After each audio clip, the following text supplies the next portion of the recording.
President's advisor on health financing, Dr. Daniel Mwai. He's a health economist. He's here. He's telling us about the plan for actual realization of universal health coverage. So continue explaining to us. The whole thinking here is, one, we repeal the NHIF Act. We create 3 new funds: Primary Healthcare Fund, the Social Health Insurance Fund, the Emergency, Chronic and Critical Illness Fund.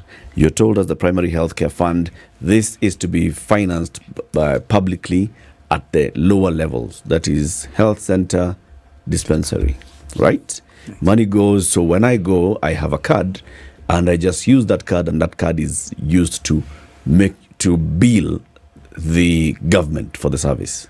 Whether I go to a government facility, to a private facility, or to a faith-based facility. And then if my care requires some referral, I'm then referred to a higher facility. Continue. Thank you very much. I just wanted to say that there is one level down before you get to the primary healthcare fund. There is what we call the community health services. Okay. This is where we have the community health promoters. These are the people I had mentioned earlier. This is why I am not going to hospital. The hospital is coming to me. The hospital is coming to look at to check how you are faring, okay. And they are also checking whether you need to be seen in facility and linking you up. Okay. So there are very many cases that are happening in the households that are not linked to the facility. They would get better care at the facility level, then they are not linked. You know, there is an expectant mother. She's not attending prenatal care, for instance. She needs somebody to link them to the facility so that they get that care. Because we are not having very good outcomes, not only because of problems of deliveries. Our deliveries in facilities are very high. But also we find that people missed antenatal, but they also miss postnatal. So we may lose children and young borns and mothers around there. So that's the community level. And it's also the one that is the engine of prevention. So don't forget, we are preventing through that team. 100,000 government funded, deployed across counties, each attached to 100 households. Okay. Visiting them. These are the community health promoters. Very good. Not volunteers. So, promoters. Just pause. Huh? Is this a national government initiative or is it a county initiative? Because health is devolved. Is a government initiative. So, meaning the government will employ and then deploy them. When you say government include national and county. I'm talking national. So ideally, these are staff that are ideally identified by the counties. Yes. The households that are attached, there is a mechanism which the counties follow to identify the community health promoter for each of these households. Right? Okay. So the counties ideally pay them probably through a conditional grant, so to speak. So from the national government. Yeah, majority of is the money that comes from the national to the county for them to take care of that. Why not devolve it? But that is devolution. It's devolved. It's a conditional grant. But what do you mean a conditional grant is not devolved? You see, no. Part of their shareable revenue. Let them decide. Someone may decide, in my county, I want one health promoter to be attached to 60 homes, not 100. Yeah, but there are different methods of funding counties. Among them is what you are saying. Conditional grants are also money that goes to the county for specific purposes, which happens to be an agreed priority funding area between the county and the national. Right. For this one, there is an agreement. These individuals whom we are calling the community health promoters, what will the basic training be? What will they have been trained in? So I would not want to go to the training this morning, but there is a whole curriculum that is developed that is accessible through the Ministry of Health, who are the engine of policy making in country. So there is a curriculum developed and the process through which they are trained to become a community health promoter. So it is already laid bare. It is available in the Ministry of Health website, so to speak. On that question, Dr. is because this kind of employee has existed before, more so in areas where there was care and treatment for patients who are HIV positive. They were already trained, and there were many, and this is precisely what they did, and they also were trained with the curriculum. I'm asking this because are we going to add other counties, other areas in this country that may not have had the sort of problems that highly prevalent HIV-prone areas had, but still had community health workers? Are we going to absorb these same people? Are we going to bring in? I mean, I'm simply saying this cadre existed. What are we going to do with them? So what have happened over time Yes. is to move from verticalized community health promoters or workers or volunteers, so community health volunteers earlier, to integrated. So when you mean integrated, we are saying that the household that is having somebody with HIV requiring assistance is the same one that have a child who is diarrheaing, and it's also the same household that have a father who is hypertensive. So we are saying we move from these verticalized and inefficient and not the best way to actually address the prevention agenda, but integrate. Part of these people we are talking about are the ones you are highlighting.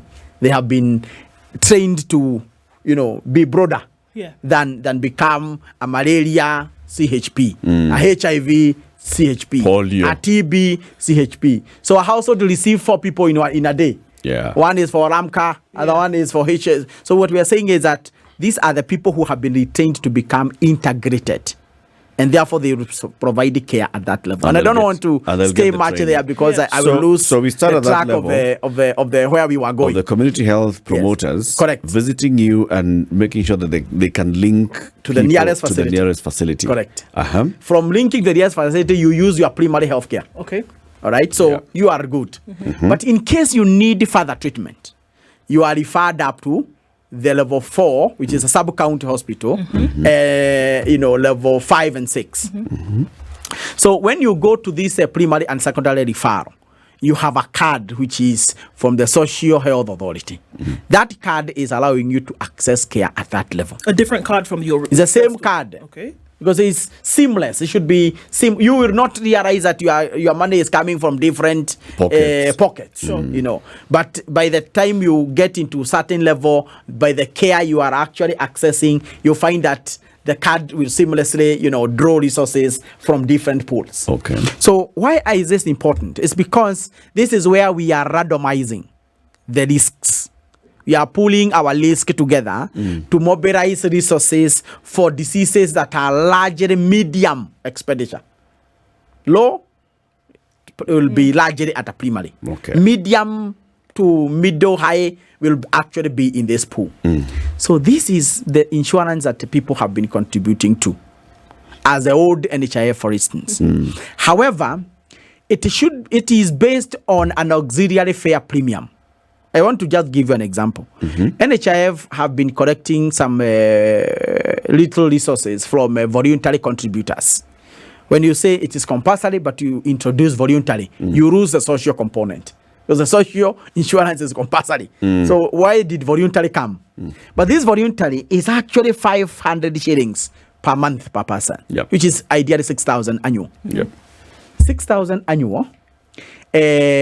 What happens is you find that that money is very little to provide the package of care. Right. So let's look at utilization of that pool in specific. The utilization is at 291%. 291. That means you get 6,000, you use 18,000. Where is the 12,000 coming from? It's coming from the other pools. Okay. All right. Therefore, you find a system that is lying to itself. And I can tell you, the history of the 500 is that it was a random number. Be it rudimentary as it may look, it was a random number. Somebody said we were at 350. Nice. Somebody was at 750. And it was like 500 is sounding very good. Okay. So we have been making policy out of a number that it has no basis. But we must be able to learn from those countries that have done it. We must be able to learn from the numbers we have, that we need to have auxiliary fare premium, which provide the funding to cater for our healthcare. And now, I want to go back to now, still at the same pool. It's the same pool where you have the employed people contributing to. But how do they contribute? They contribute in a regressive manner, where the poor pay a higher proportion than those who have money. How? If in the current NHIF contributions, if you earn around 6,000, your rate is 5%. If you earn below 6,000 there, your rate will be somewhere around 4 point something, almost 5. Okay. You come all the way up to the time you are hitting almost 50,000 there, you get approaching 2.6, 2.67 there. So somebody who's earning more is actually paying a lower rate. Now, by the time you are going to somebody earning 100,000, they are paying 1.7. 1.7. Okay. By the time you hit somebody earning $1 million, they are contributing 0.017. Okay. Now, where is fairness? Where is equity? Now, on a government that is largely, focusing on, improving equity as well as focusing on, the less privilege in the society, so to speak, that kind of a system that is regressive, taxing more those, or asking for more contributions from those who don't have, is unfair. I actually don't see it. I don't see it quite the way you do, Dr.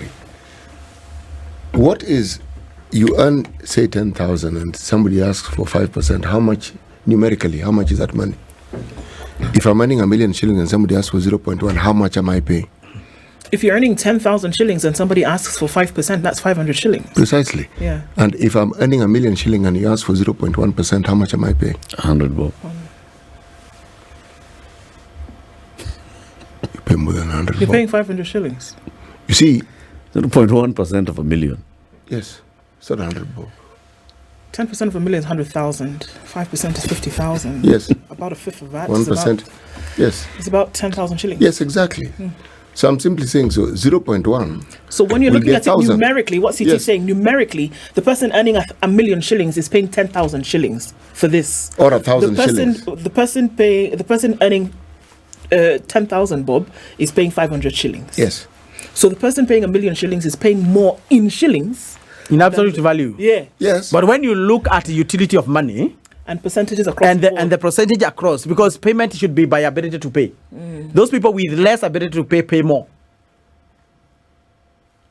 And the lesser money you have, the more dear a shilling is. Indeed. So when you have less, one shilling being removed is very painful. Right? And what we are saying then is that it places the people who don't have Dr. in Mwai, a disadvantaged please position. allow me to disagree with you again. The people who earn more money are the ones who find that shilling very dear to them, even more than that poorer person. They are rich because they don't part with their money. That's part of the reason why they actually have that money. Correct. I agree that you Yes. can advance that decision, that Yes. discussion. Yes. That but what we are saying then, Yes. in terms of fairness, so that we don't care who finds their shilling more important or the other, why don't we contribute at the same proportion, Same rate. Yes. same rate, Yes. right? So that we don't care anyway. Who cares anyway? If it's the same The rate, literature is very clear then actually on the money, what's dear to whoever person at whichever level, Yeah. and the lesser money you have, the more losing a shilling become more because you have less, right? So this is where the But I also standardization agree comes with in. him that those who have resources would have gotten them because, of course, parting there's that pain They don't part to with that part money with the if they family. can avoid it. So- You are right. If the rate they is, don't if, eat 60 bob lunch. my friend, They don't. if, My friend, If- they don't. all right, they don't eat 60 bob They lunch. don't eat in Kibandaski because they're earning 1 million bob. Yes. That's true. Anyway, it's not about the value of No, money. it's the rate. It's equity. Let it be 5% Equity in across rates. board. Very good. Then there's no problem. Very good. So if there is no Uh-huh. problem, so what has been done is that the suggested 2.75 actually is a flat rate. All right. For everybody. For everybody. So there is I don't see what the problem would be actually from such a fair, kind of proportion. And that is the money that goes to the center part. Okay. So this I is want one to that go to goes the, into to the, the other social one. health insurance fund. Correct. Okay. Then from there, there are diseases that have been pushing Kenyans to WhatsApp groups. Yes. Everybody. I mean, even you guys, unless you are very lucky, you have found yourself in a WhatsApp group for Yep. somebody who want Not treatment. one. Not one. Several. Many. Yep. All right. And this is what we are talking about, the critical illness fund. So you have been addressed at lower level. You are identified early. You are taken care of at primary. Your bills were paid. you are transmitted to the disease was a little bit more complicated. You went to the to the social insurance. The covered you up to there. But you still require huge expenditures. How do we shoulder that huge expenditure? Is by establishing the critical illness fund. So this is the armata.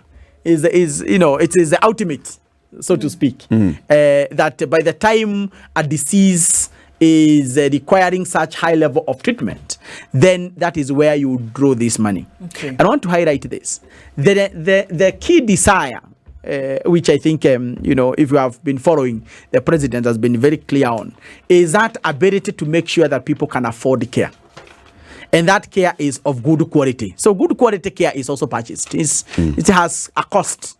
So we must also put our financing architecture in a way that it's able to cushion households from getting to that level. Before you get to what's up, there is a fund which you will be taking care of. And that fund is allocated money from different sources.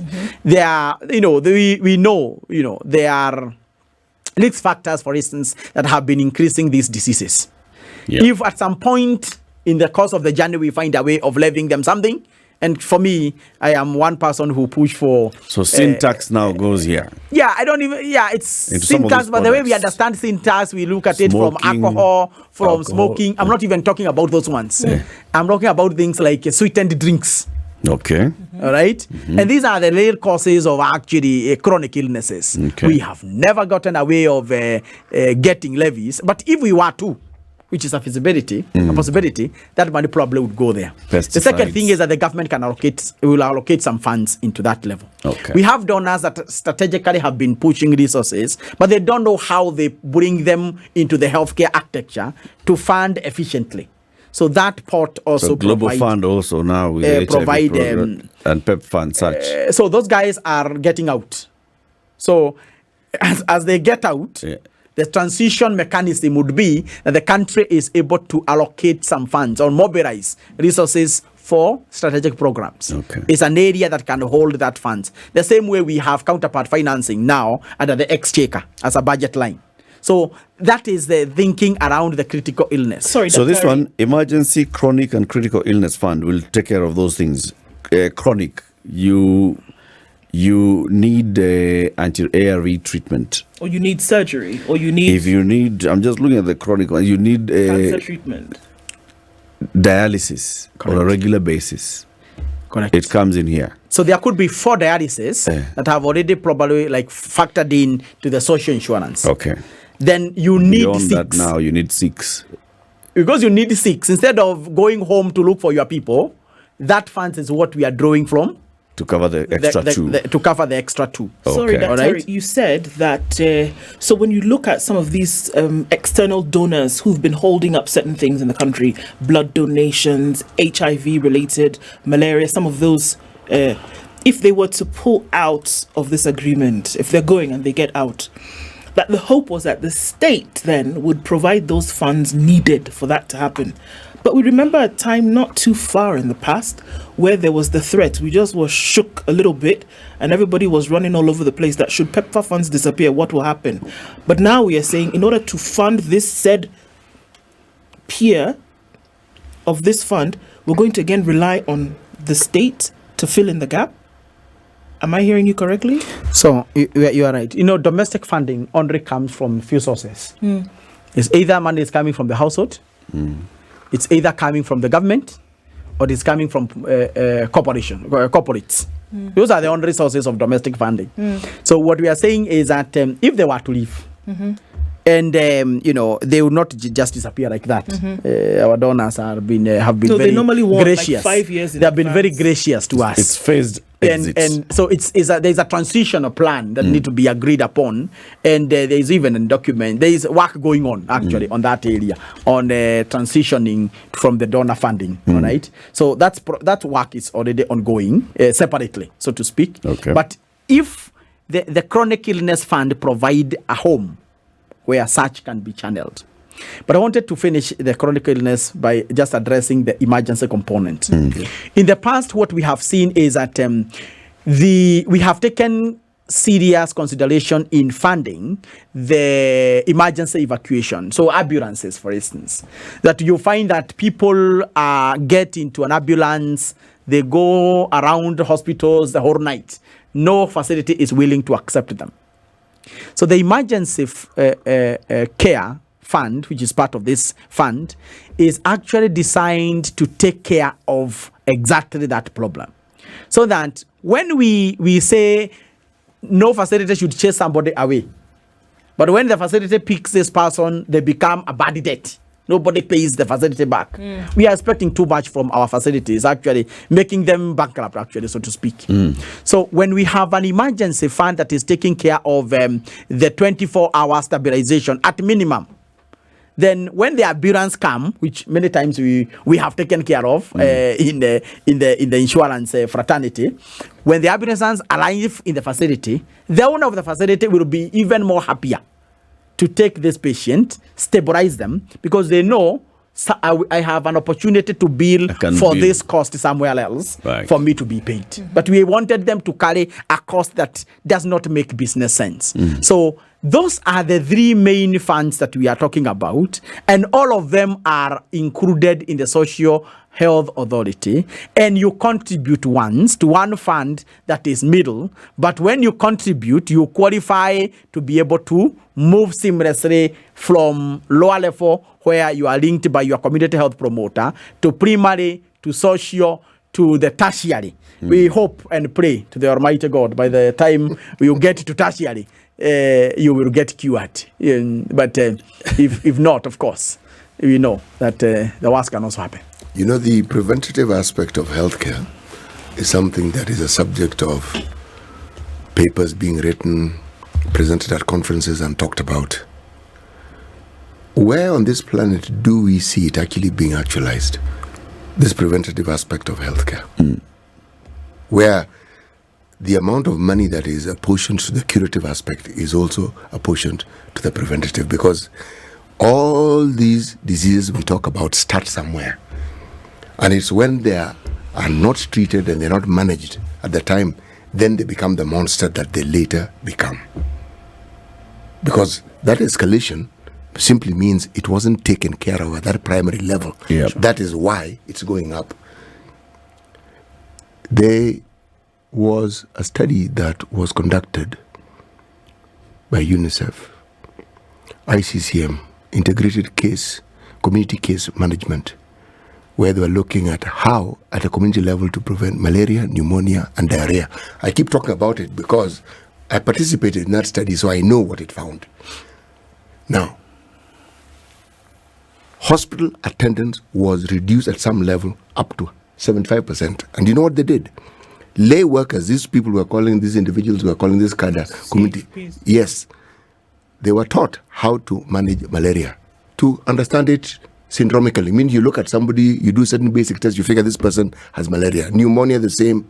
Okay? Same with the diarrhea, that is not difficult to figure out. But how to give the oral treatment, what to do with it, and so forth. So it meant somebody ordinarily would have ended up going to hospital. This lay person in the village, just next door to you, could sort it out. Now, I am saying, I like the integrated approach that you mentioned. And that's why I was asking about the training. Can we escalate this so that within the setting where you find most people, this very basic thing, before you escalate it even to the clinic which is next door, is it possible for us to do this? So that even as you are looking and saying, this is what brings about this, let's prevent it, the attention that it deserves is actually given. So that the burden that normally ends up with this 500 billion that we're talking about is actually reduced. Because if you take care of it at that level, the truth is we will not have this huge bill we keep talking about. But enough attention isn't given to this. It's talked about a great deal. I like what you're saying, but how much attention are we going to give so that this thing is actually actualized?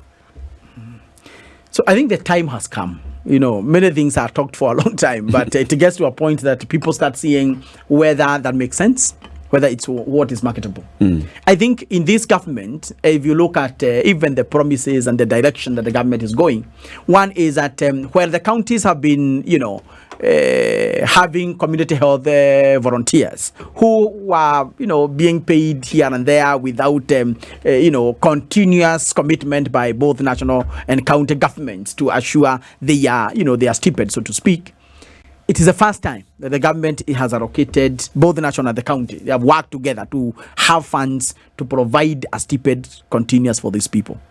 It's also the same time that there is a whole bag of things. What are we talking about? You are supposed to weigh the weight of the children, check their nutrition status, right? Check hypertension, their diabetes there.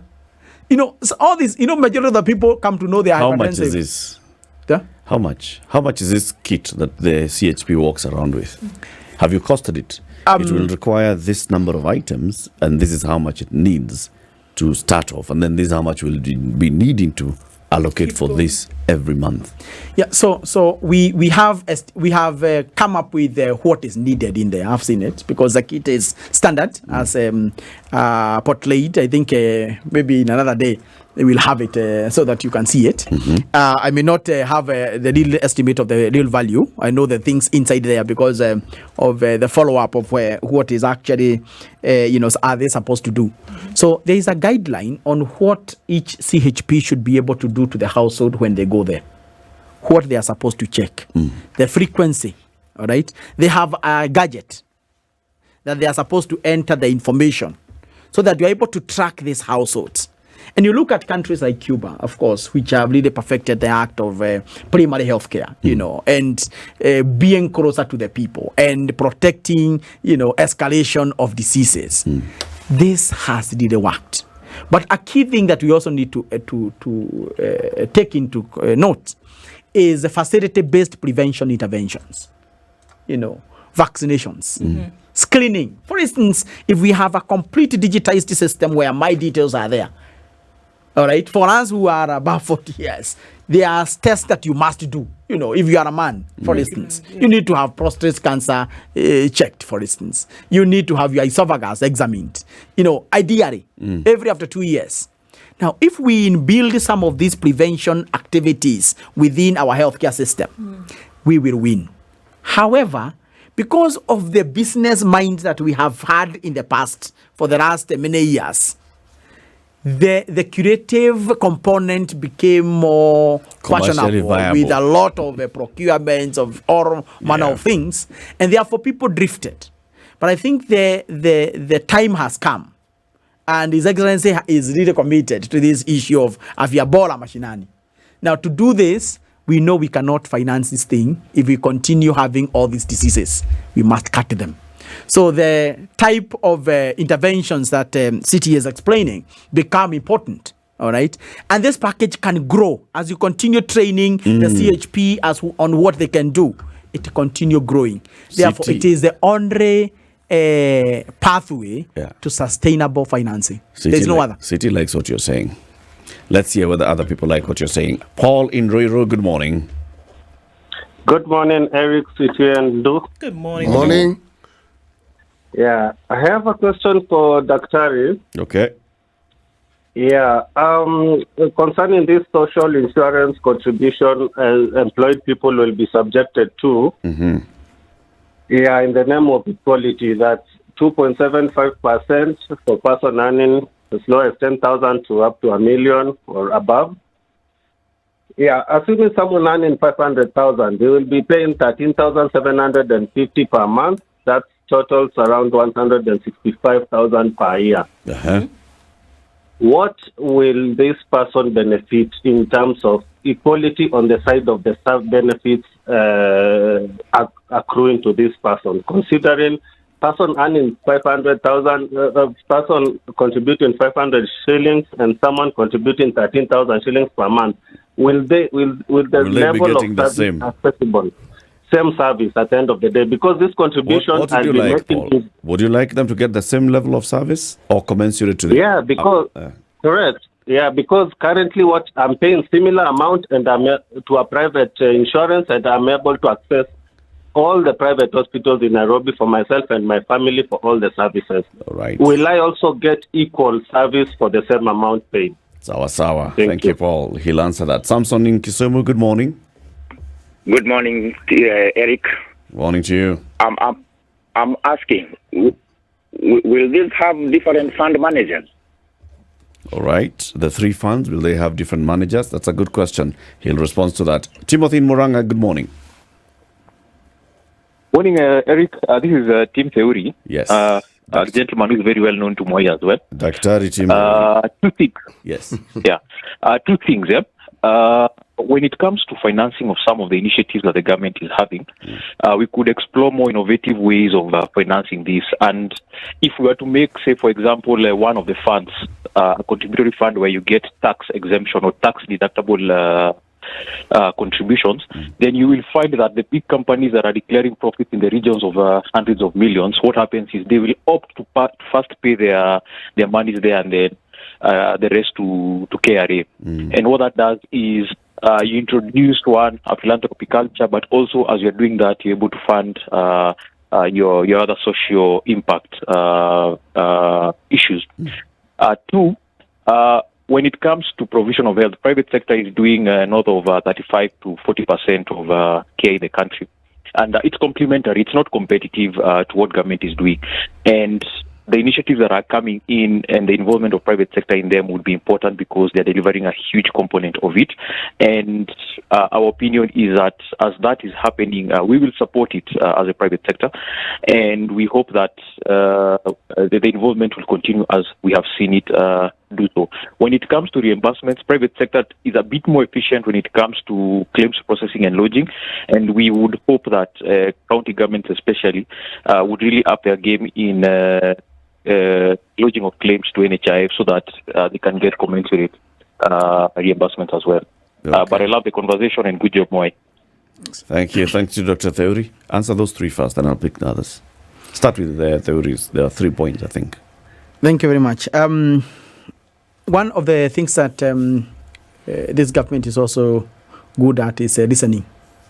So we would want Kenyans to tell us and also, provide this kind of views for us to be able to make it better. A good idea is made better. So I want to highlight 2 things. One is that, the claim management and processing, issue that has, have had quite some huge cost within the social insurer.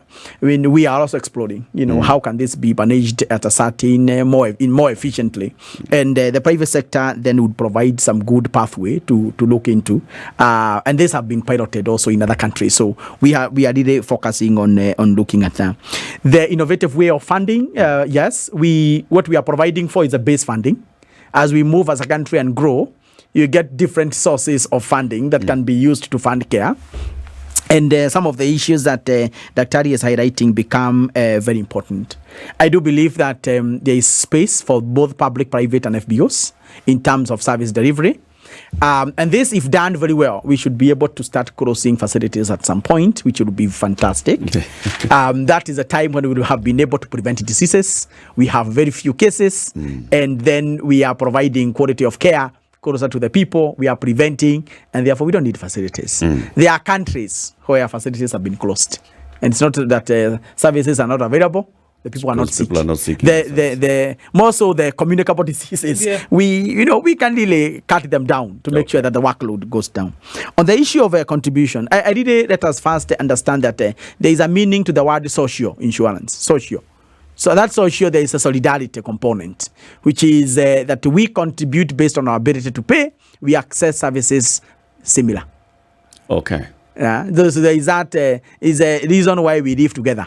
So same suite of services, irrespective of how much you've paid into the fund. Yes. But now, what he was asking is, he is able to pay for, this kind of money, and the private insurance that he pays to affords him access to certain quality of care. Are you guaranteeing the same kind of quality of care for these deductions? Correct. So what we are guaranteeing is a better package of care, which is actually, better services than what these, commercial insurances most likely would be able to do, because of the fact that we are all of us. So when you are randomizing a big population, then you are able to provide better service than anybody else. So that's the kind of thinking we have. the package, of course, will be provided to the people. We don't want to hide. It's not that it's a package that you'll not be knowing. So you know what you are entitled for, right? And the people should really come out and interrogate what they are entitled for. Okay. Which is the same way you interrogate when a private insurer tells me how much I'm paying. Are there going to be different Interrogate. levels of entitlement? No, It's going to be standard. it's for Kenyans. Okay. It's a social insurance. No enhanced schemes. For example, we've been seeing enhanced schemes for civil servants, enhanced schemes for certain cadres, maybe teachers coming together, the military or disciplined forces. Nothing like that? The social insurance by DNA is not crafted for creating enhanced schemes. Those enhanced schemes can still be provided by the private market, and the government should not crowd out the private. So the social insurance is ideally the main agenda is providing care for the majority of Kenyans, randomizing to get the best optimal package of care that can be provided. And what have happened in some countries, actually, people have left the enhanced packages to join the social insurance because the social insurance benefit continue growing, as the country move towards looking at areas of enhancing efficiencies and increasing the package. So what happens is that people want to shift, and also there is no exclusion. Majority of the insurances you have when you grow old, they tell you now you are on your own. Yeah. So for this social insurance, even if you are old enough, you are retired, you are very old, we still want you to leave You're not because on your own. you are not on your own. You are taken care of. And You that will never is a walk serious alone. point. That we Was need there to take another question? So I think Or can I take yeah, the other the two? managers. Yes. Yeah, of course, these are 3 funds in one entity. So ideally, they would have several managers, as in the best practice. But you know, the all the funds are under one entity. So one entity with 3 CEOs or one entity with It's one entity with departmental one heads? CEO. Okay. It's one entity with one CEO with one board. With Yes. departmental heads. Yes. Like the way a bank would have an SME and retail manager and the corporate Yeah. manager. Okay. Let's get other callers. Dr. Alan, good morning. Good morning, Eric, and good morning to Ndu and City. Thank you for the good conversation with the guest. I have just one simple question, which is how do they plan to deal with leakage, wastage, and corruption? Because that is a trend we have seen in the health sector, both with donor money and government money. The government is very good at collecting taxes and receiving donor money, but the leakage and wastage and corruption then defeats the entire goal. It's also very safeguards good are at in that. place? Thank you. Thank you, Alan. Simon, good morning. Good morning, how are you? Very well, thanks. Zima Radio tafadhali. Nimezima radio, mko salama? Tuko salama. There are a couple of things. One of them, we always raise funds, but we are never told what percentage of the funds raised never got to the end, or exactly the fund is collecting 100%. How much of that goes to administration? That's number one. Number two, the essence of UHC was to save the cost of running healthcare in Kenya. Why are we not implementing it fast before we start taxing people? Those are the main things I want to ask, because the problem is not collection, it's how we misuse these funds. So whether we rename it into 4 funds or not, I have been a beneficiary of NHIF, it works very well. But the fact that we misuse almost 60% of the funds, hapo ndipo shida iko. Si kuokota pesa. Okay. Have a good morning. It's the administration of the fund. I think those 2 questions are similar, so I can take another one. Chacha in industrial area. Yeah, hello team. Morning, Daktari. Morning. Now, I believe with the increased deduction, there'll be improved services.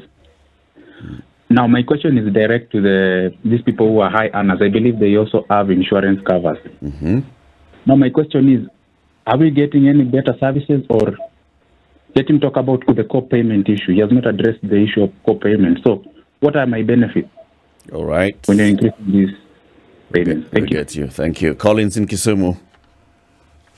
Yes, good morning. Morning. Morning. Yes, I have 3 quick ones. On the issue of CHPs, I think City had asked it, because community health volunteers are actually in place already. Because it might appear as if this is a new thing that is coming up, yet there are so many counties that already have these CHPs. Some counties like Kisumu have already been paid these CHPs as stipend for the last 5 years. Yeah.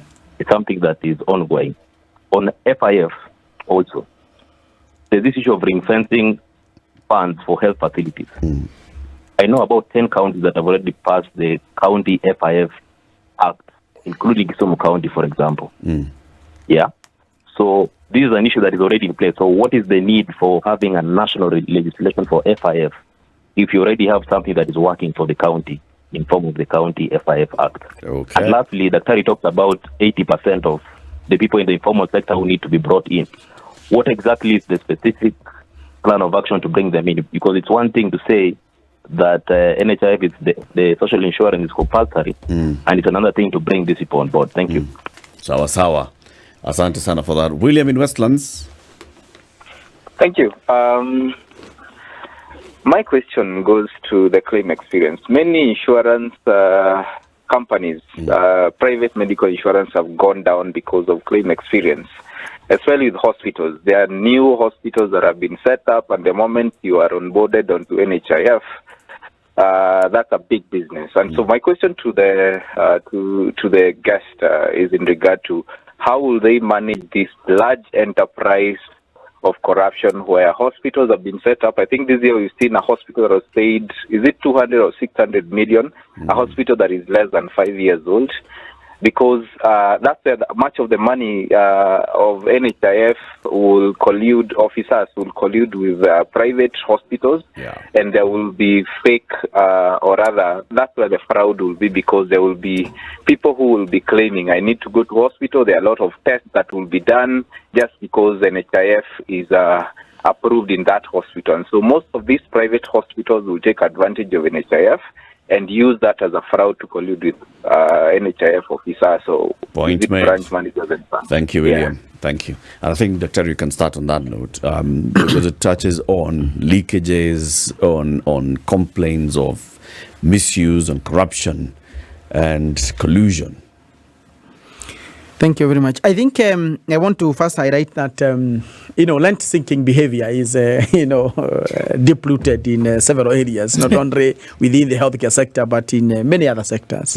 However, we do believe that the end-to-end digitization would really reduce a lot of human interface when you look at what are the points that corruption comes in terms of processing of claims and such. So what we are saying is that if you look at one of the key pillar for UHC in this government is actually that provision of an integrated information management system for health, what we are calling the digital superhighway.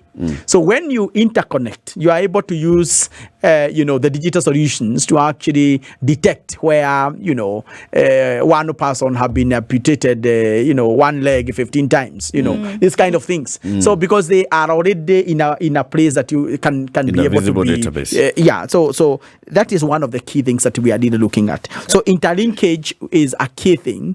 Identification of a little person, another person, and that goes to unique identification process and reducing human interface. So that is key for addressing that.